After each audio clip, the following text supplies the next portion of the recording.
3 Lutheran churches close every single day in America. Not 3 per week, 3 per day. In 20 years, the 2 largest Lutheran bodies lost more members than the entire population of Philadelphia. Gone. And almost nobody noticed. When Catholic churches close, it makes headlines. When megachurches collapse, Netflix makes documentaries. But Lutherans? They're vanishing like snow in early spring. Quietly, completely. Here's why one of America's oldest denominations is disappearing and why nobody's talking about it. To understand this collapse, you have to understand what Lutheranism once was. In the 1800s, German and Scandinavian immigrants flooded into the American Midwest. They brought their language, their recipes, and Martin Luther's faith. By 1910, Lutherans were the 3rd largest religious group in America. Only Catholics and Methodists had more members. But here's what made them different. Lutherans didn't just build churches, they built entire worlds. You were born in a Lutheran hospital, baptized in a Lutheran church, educated in a Lutheran school. You married a Lutheran spouse, worked for a Lutheran boss, sent your kids to Lutheran summer camp, and when you died, they buried you in a Lutheran cemetery. Your church wasn't just where you went on Sunday, it was your identity, your safety net, your business network, your whole life. Walk through old neighborhoods in Minnesota, Wisconsin, or Pennsylvania today. You'll see massive stone churches on corner lots, built to last centuries, designed to be the center of everything. These weren't just buildings, they were immigrant aid societies, language schools, insurance cooperatives, marriage markets, all under one roof. This system worked perfectly, for a while. But the very things that made Lutheranism strong would become its greatest weaknesses. And nobody saw it coming. The cracks started appearing before anyone noticed. In 1924, Congress passed a new immigration law. It choked off the flow of Europeans coming to America. No more German immigrants, no more Scandinavians. The pipeline that had fed Lutheran churches for decades went dry overnight. Then came the World Wars. Suddenly, speaking German in public became dangerous. Churches that had held services in German for 50 years switched to English within months. Some had no choice. Someone painted Traitor Church on their doors. The ethnic glue that held these communities together started dissolving. By the 1950s, something else happened. 3rd and 4th generation Lutherans moved to the suburbs. They married people who weren't Lutheran. They discovered you didn't need a Lutheran church to succeed in America anymore. The numbers tell the story. In 1950, the average Lutheran church confirmed 45 young people every year. By 1990, that dropped to 12. By 2020, it was 3. 3 confirmations in a whole year. This wasn't about people losing faith. It was about the transmission belt breaking. For centuries, Lutheran parents raised Lutheran children who raised Lutheran children, generation after generation. That chain snapped in the 1960s. But the real damage was still ahead, and it came from a place nobody expected: their own schools. Lutheran universities had always been the pride of the denomination. Valparaiso, Gettysburg, Muhlenberg, Luther College. These schools shaped Lutheran identity. They trained pastors. They sent educated believers into the world. But in the 1960s, they faced a choice. They could stay small denominational colleges, or they could compete with major universities. Better rankings, more prestige, bigger endowments. Almost every Lutheran school chose prestige. They started accepting more non-Lutheran students, hiring non-Lutheran professors, downplaying their Lutheran identity in marketing materials. It made sense as a business decision, but it had consequences nobody predicted. Young Lutherans went off to college as believers. They learned biblical criticism, the idea that Scripture wasn't literally true, just historically important. They studied under professors who treated faith as interesting, not essential. They came home different. Their parents couldn't understand it. They'd sent their kids to Lutheran schools to strengthen their faith. Instead, the schools had taught them to question everything. One pastor said it plainly: "Our own universities became secularization factories. The pipeline that once produced committed believers now produced skeptics with Lutheran last names. Meanwhile, the denomination's leadership was making a decision that would tear everything apart. The year was 1988, and they called it a merger.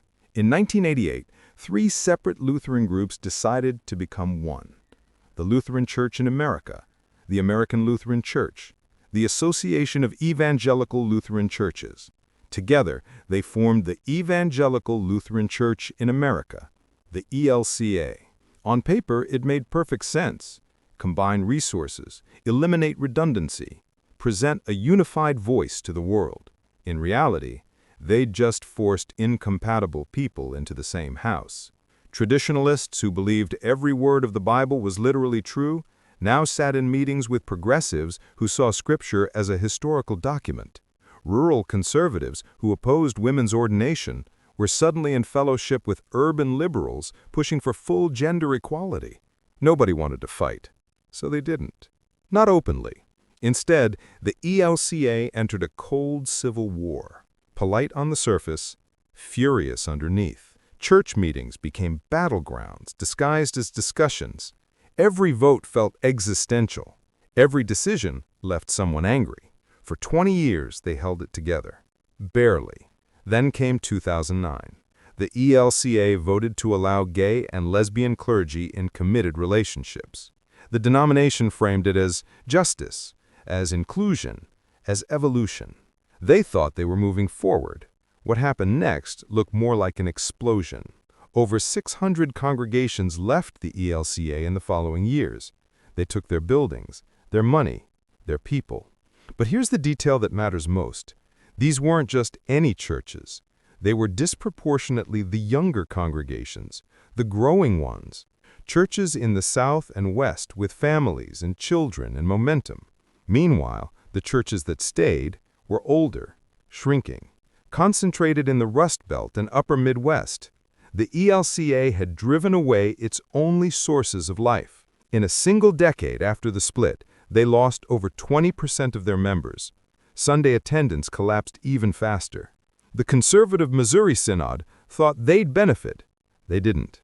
The Lutheran Church Missouri Synod had always been the conservative alternative. They'd avoided the ELCA's chaos by maintaining traditional positions on Scripture and sexuality. They thought that would save them. It didn't. While the ELCA was bleeding members over progressive decisions, the Missouri Synod was hemorrhaging people just as fast for the opposite reason. Younger generations who might have appreciated rigorous theology found the denomination rigid, culturally tone-deaf, stuck in the past. One young pastor put it bluntly: "We had theological truth with zero cultural relevance, and people chose relevance." The Missouri Synod lost 600,000 members in 20 years, not because they compromised, because they didn't. Both major Lutheran bodies were dying, one too progressive, one too traditional. Neither could stop the collapse. But the real killer wasn't theology at all. It was the buildings. Those massive stone churches built in 1890, the ones designed for 300 people, they become prisons.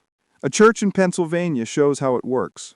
120 members, average age 68. They bring in $200,000 per year, but their building costs $150,000 annually, just for maintenance, insurance, and utilities. That leaves $50,000 for everything else: staff, programs, ministry, everything. They have an endowment of $1.2 million. They withdraw 5% every year just to survive. At current rates, they have 15 years left. Everyone knows it. And they can't escape. The building isn't just expensive. It's the wrong size, the wrong location, the wrong century.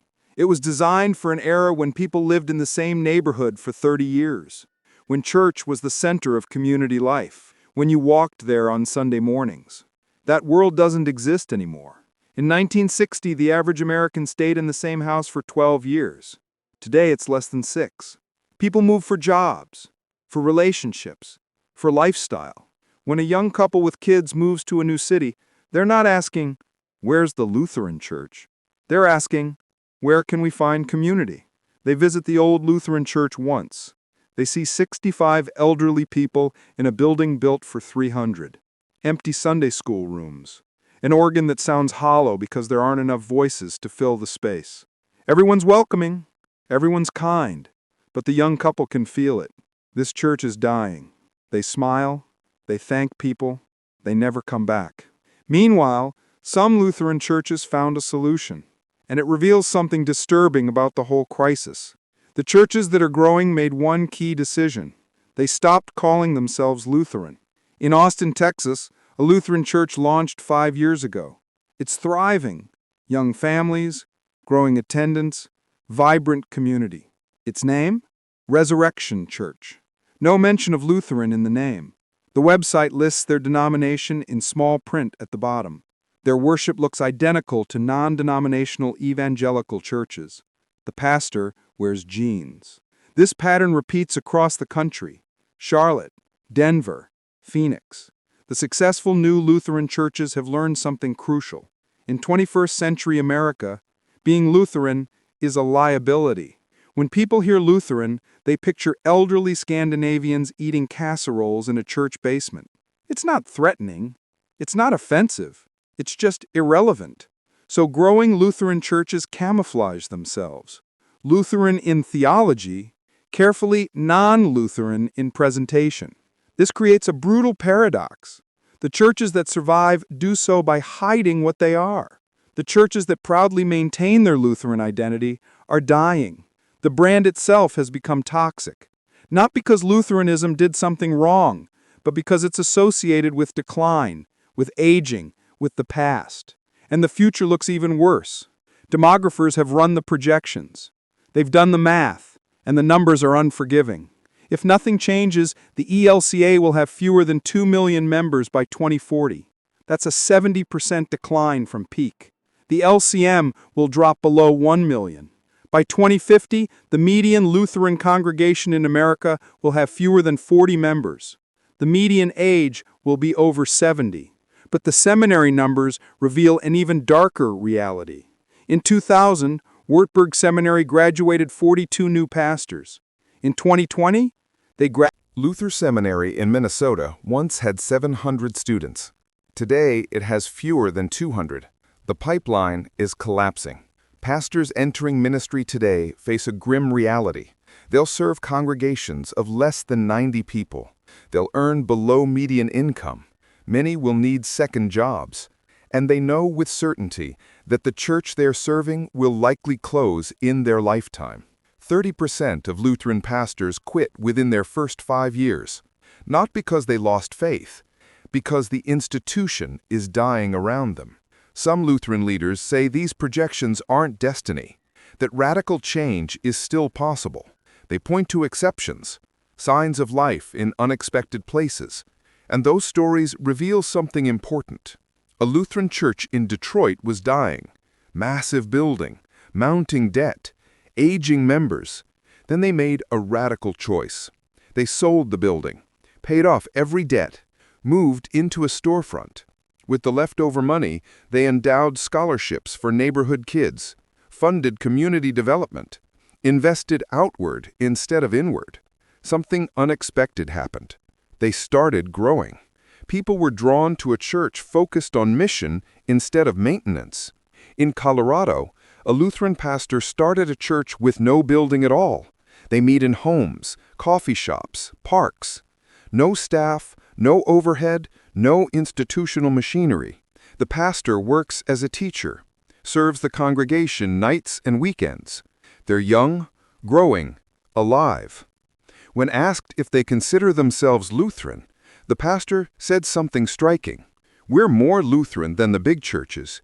We're living what Luther actually taught. Priesthood of all believers, scripture and sacrament, faith active in love. We're not maintaining an institution. We're being the church.